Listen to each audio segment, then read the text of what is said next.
इस लेक्चर में हम पढ़ेंगे functions for file handling in C, what are the modes of files, and working with the command line arguments in C. So what are the functions for file handling in C? So we have 11 functions that we mainly use for file handling in C language. So first is fopen. ये हम पहले देख चुके हैं. It opens a file, ठीक है, और it will create a new one. अगर फाइल एग्जिस्ट करती है तो उसको ओपन कर देगा, अदरवाइज ये नई फाइल क्रिएट कर देगा. fprintf, it is used to write data into the file. File वही fopen से फाइल हमने ओपन की, जो अगर एग्जिस्टिंग होगी तो ओपन हो जाएगी, अदरवाइज नहीं क्रिएट हो जाएगी. उसमें हम डेटा अब राइट कर सकते हैं विद हेल्प ऑफ fprintf. और एक बार फाइल ओपन होने के बाद उसमें हम फाइल कंटेंट राइट भी कर सकते हैं. और we can also read from using scanf, fscanf. हर चीज में एफ है, एफ मतलब फाइल से डील करें हम सारी चीजें, ठीक है. fscanf reads data from file. fput c, हमने पहले पुट एस देखा था स्ट्रिंग के केस में. वो क्या करता था, वो करेक्टर आपका fput क्या करता था, राइट से करेक्टर इनटू द कंसोल. अब ये क्या करेगा, fput c writes character to the file. File में आपका इनपुट कर देगा, राइट कर देगा डेटा. गेट सी रीड से करेक्टर फ्रॉम द फाइल, ठीक है. सारी चीजें फाइल से रिलेटेड होंगी. F close will close the file, ठीक है. एफ सीक, सीक क्या होता है, आगे पीछे कर्सर पॉइंटर को मूव करना. Sets the pointer to a given position. और आपके पास से कोई कंटेंट है, अब जैसे आपकी फाइल के अंदर ये लिखा हुआ है फंक्शंस फॉर फाइल हैंडलिंग, ठीक है. तो each and every keyword is given some position 0 1 2 3. तो आपको कहाँ पे कर्सर लेके जाना है, that will be done by the F seek in file. जैसे म्यूजिक प्लेयर में देखते हैं ना, सीक, और आगे गाने को 2 मिनट के बाद करना, 1 मिनट के बाद करना, या आगे पीछे फास्ट फॉरवर्ड, फास्ट बैकवर्ड, ठीक है. That is similar to that we have F seek, file के पॉइंटर को पोजीशन करना इन फाइल. और एक फाइल जरूरी नहीं कि सिंगल लाइन ही हो, मल्टीपल लाइन हो सकती हैं. तो आपको 10th लाइन से स्टार्ट करना हो, रीडिंग करना, राइटिंग करना, तो that will be done with the help of F seek. F put W writes an integer to a file. अगर हमें इंटीजर राइट करना है फाइल में तो उसके लिए यूज करेंगे एफ पुट डब्ल्यू. हमें इंटीजर रीड करना है तो F get W. F tell, F tell क्या करेगा, फाइल में बताया कि हमारा करंट पोजीशन क्या है. जैसे कोई कंटेंट राइट कर रहे हैं, माई नेम, ठीक है, आपने लिखा है कि, तो अभी आपका कर्सर कहाँ पे हुआ, यहाँ पे हुआ, तो it will tell the current position of the cursor और the current position of pointer, कहाँ पे पॉइंट कर रहे हैं, ठीक है, ताकि हम उसमें अपेंड भी कर सके कंटेंट पीछे, ठीक है. ये जरूरी नहीं कि हम हर बार हम फाइल में स्टार्टिंग से लिखना स्टार्ट करेंगे, हम बीच में से स्टार्ट कर सकते हैं कहीं से लिखना, ठीक है. Last one is rewind. Rewind क्या करेगा, sets the file pointer to the beginning of file. मतलब जो आपका फाइल पॉइंटर यूज करेंगे उसको बिल्कुल स्टार्टिंग पोजीशन पे सेट कर देगा. All these are the functions for file handling in C language, ठीक है. हमें इसमें 4-5 हम देख चुके हैं, बाकी आप प्रैक्टिस कर सकते हैं अपने हिसाब से. गूगल पे सबके आपको सिंपल सिंपल प्रोग्राम मिल जाएंगे, आप ट्राई कीजिए. डाउट हो then write me in comment. ये मैंने सोर्सेस का है, जावा पॉइंट से मैंने लिए हैं लिस्ट, ठीक है. ना what are the modes of file. अब फाइल को हम ओपन कर रहे थे, किस मोड में ओपन करेंगे. We will use R for read mode. मतलब फाइल को केवल रीड कर सकते हैं, उसमें कंटेंट राइट करेंगे तो इट विल कम, और compiler will throw some error. Write mode, write में हम क्या करते हैं, राइट की परमिशन हमारे पास है तो रीड ऑटोमेटिकली आपके पास आ जाएगा, तो आप रीड भी कर सकते हो उससे. ए मतलब अपेंड मोड. अपेंड मतलब अब मैं आपकी फाइल में पहले से कुछ कंटेंट एग्जिस्टिंग अवेलेबल है, उसके पीछे आप और कंटेंट ऐड करना चाहते हो, that will be done with the help of append mode. R plus, open से text file in read and write mode. दोनों मोडों में एक साथ ओपन कर देगा. तो आप सेम काम मल्टीपल मोड में, आप डबल मोड से भी काम कर सकते हो, आर प्लस से भी कर सकते हो, ठीक है. तो मल्टीपल चीजें कुछ ओवरलैप होंगे. W plus opens the text file in read and write mode. A plus opens a text file in read and write mode. तो तीनों में सेम काम कर रहे हैं, तो मल्टीपल मोड्स बनाए गए हैं, ठीक है। तो देखिए R plus W plus A plus तीनों क्या कर रहे हैं, रीड एंड राइट कर रहे हैं दोनों, लेकिन there is some slight difference among all these. Read mode क्या कर सकता है, रीड वाला राइट तो कर रहा है लेकिन डिलीट अलाउड नहीं करेगा, क्योंकि there are some exclusive functions for writing mode. Writing के टाइम पे हम फाइल में कंटेंट डिलीट भी कर सकते हैं, लेकिन रीड के टाइम पे नहीं कर सकते। तो इसमें रीड अलाउड करेगा, राइट अलाउड करेगा, but it will not allow deletion of content, ठीक है। तो अपेंड में क्या होता है, we can append, but append is not allowed in write mode. तो इसमें एक्स्ट्रा क्या हुआ, रीड भी कर सकते हो, राइट भी कर सकते हो, लेकिन इन दोनों मोड में रीड और राइट तो कर रहे हो आप, लेकिन इसमें डिलीट भी एक्स्ट्रा कर रहे हो, इसमें आप अपेंड कर रहे हो एक्स्ट्रा, जो कि बाकी दोनों में नहीं है। तो आप बोलोगे भी तीनों सेम काम कर रहे थे, तो डिफरेंस क्या है, तीनों का अपना जो एक फंक्शन मेन है ना अपना, ये अपेंड वाला काम करता है जो ये दोनों नहीं कर सकते, ये राइट वाला काम करता है जो ये नहीं कर सकता, ठीक है। तो ये केवल रीड वाला काम करता है, और साथ में राइटिंग पावर सबको दी है, लेकिन कुछ एक्सक्लूसिव काम है तीनों के अपने अपने। इसमें कंटेंट डिलीट भी कर सकते हैं, ये नहीं कर सकता। इसमें कंटेंट डिलीट भी कर सकते हैं, अपेंड भी कर, सारे काम कर सकते हैं, वो ऊपर वाला अपेंड वाला ये नहीं कर सकता, और ये भी नहीं कर सकता, ठीक है। तो तीनों में एक एक खास डिफरेंस है कि तीनों का एक एक अपना एक्सक्लूसिव फंक्शन है, बाकी रीड और राइट सबके पास कॉमन हो जाएगा। So this is the main difference between these modes. Same आपका रहेगा बाइनरी के लिए। So that was these are key points to note down.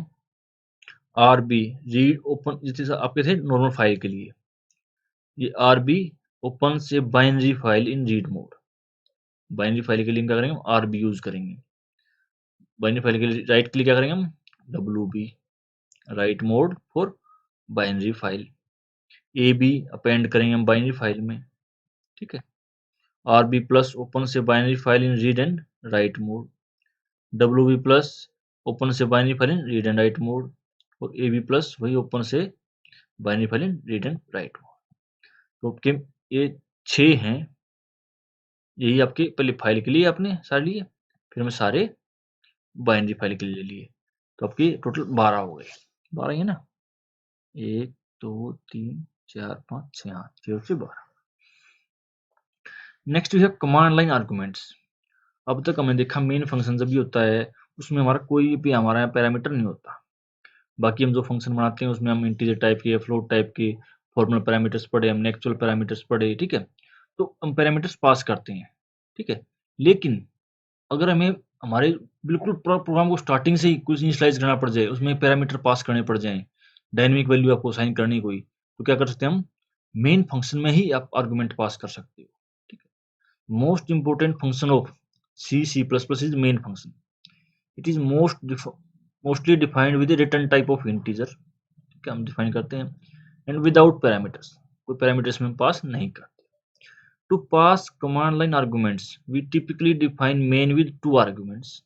2 argument के हम साथ डिफाइन करते हैं इसको। First argument is the number of command line argument, की कितने आर्गुमेंट्स होंगे। Second is the list of command line argument. तो इसमें क्या हुआ, आप कितने भी वैल्यूज पास कर सकते हो, बस आप पहले पहले आर्गुमेंट में बता दोगे कि कितने एलिमेंट आएंगे आर्गुमेंट आपके पैरामीटर में, और दूसरे में उनकी लिस्ट दे दोगे आप। तो इसके बाद आपको इससे ज़्यादा पैरामीटर्स की जरूरत पड़ेगी ही नहीं, ठीक है। अब वो 10 पैरामीटर पास करने हैं, तो क्या हुआ, आप यहाँ बोल दिया कि 10 पैरामीटर आएंगे, इसके अंदर 10 वैल्यूज आएंगी, 10 आर्गुमेंट आएंगे आपके, वो यहाँ पे आपने इस एरे में पास कर दी, ठीक है।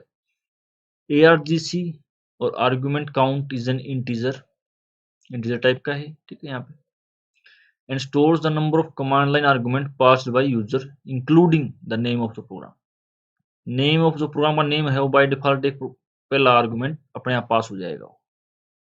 So if we pass a value to a program, the value of ARGC would be 2, one for the argument and one for the program. तो प्रोग्राम नेम तो बाय डिफॉल्ट एक पोजीशन में ले लेगा। उसके बाद अगर आपने एक पैरामीटर पास किया तो आपके टोटल पैरामीटर कितने हो गए, 2 parameter. Value of ARGC should be non negative, मतलब एक तो कम से कम है तो पॉजिटिव वैल्यू तो रहेगी, नेगेटिव तो हो ही नहीं सकती। ARGV आर्गुमेंट वेक्टर, वेक्टर मतलब लिस्ट टाइप में, is an array of characters pointers listing all the arguments का अपना कैरेक्टर का एरे बना दिया, जिसमें आप कितने नंबर ऑफ आर्गुमेंट्स हैं वो सारे इसमें स्टोर कर दोगे। If argc is greater than 0, the array element from the argv to argv minus 1 will contain a pointer to strings। ठीक है, आपके एक से ज्यादा है तो 0 पे होगा, एक पोजीशन पे हो, 0 से ज्यादा तो एक तो आपका मैंडेटरी है ही आपका वैसे तो, ठीक है, और एक -1 तक position. argv is the name of the program. तो फर्स्ट पे सबसे पहले क्या होगा, पहले एरे का इंडेक्स कहाँ स्टार्ट होता है, 0 से।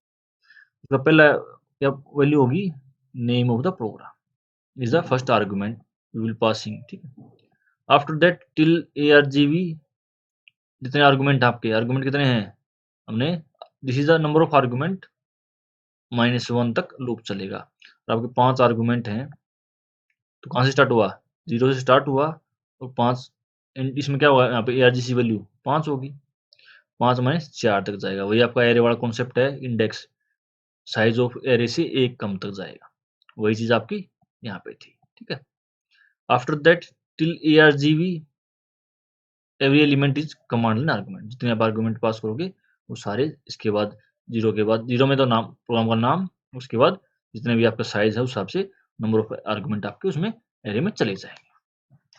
तो दिस इज आवर प्रोग्राम। हमने आर्गुमेंट काउंट पास कर दिया और आर्गुमेंट का एरे पास कर दिया। उसमें पैरामीटर पास कैसे करेंगे देव सी प्लस में, हम जाएंगे एग्जीक्यूट पे। अब एक ऑप्शन हमारे पास पैरामीटर्स, इसमें पैरामीटर डालता हूँ, पहले मैं नाम डालता हूँ विकास, दूसरा स्पेस होते ही नया पैरामीटर स्टार्ट हो जाएगा।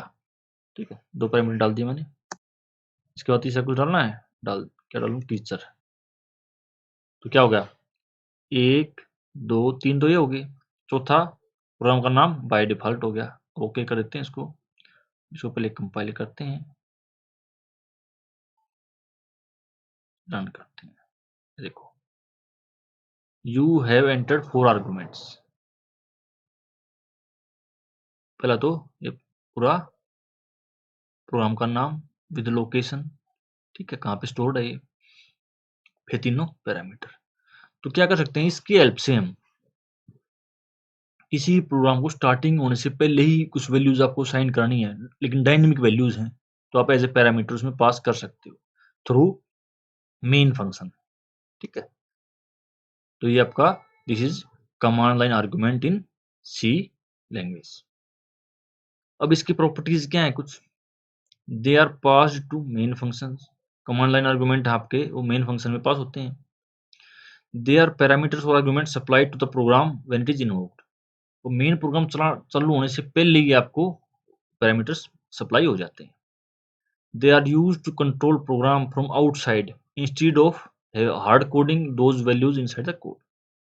मतलब आप प्रोग्राम को बिना चलाए, मतलब बिना उसकी कोई स्कैनफ किए या इनपुट लिए, आप पहले से ही बाहर से ही आप कंट्रोल कर रहे हो पैरामीटर वैल्यूज को पास करके। argc is a null pointer, ये जो आपका ये आर्गुमेंट वैल्यू है ये नल पॉइंटर होता है। argv 0 फर्स्ट पोजीशन में क्या होल्ड करेगा, ये नेम ऑफ द प्रोग्राम। 1 पे points to the first command line argument and n number पे आपका लास्ट आर्गुमेंट, जो हमने सारा देख लिया है। So that was our command line argument in C language।